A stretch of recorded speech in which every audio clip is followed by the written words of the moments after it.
तेरी धी उस हवेली से बाहर काट देता सी तो फिर आ गई है। आज मैं कली नहीं आई।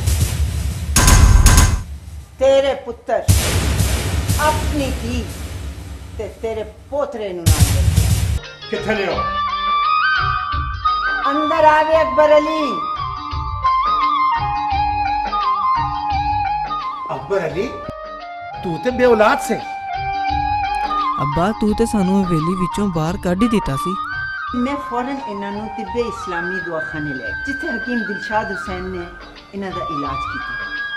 फिर रब ने इन्हां नू चंद वर्गा पुत्र दिया। वाह हकीम दिलशाद हुसैन, मैं तेरा मुंह नोटा नाल कर दिया। प्रोफेसर हकीम दिलशाद हुसैन तबस्सुम, तिब्बे इस्लामी दवाखाना, चौक यादगार, आजम शादी हाल 314 रावी रोड, लाहौर।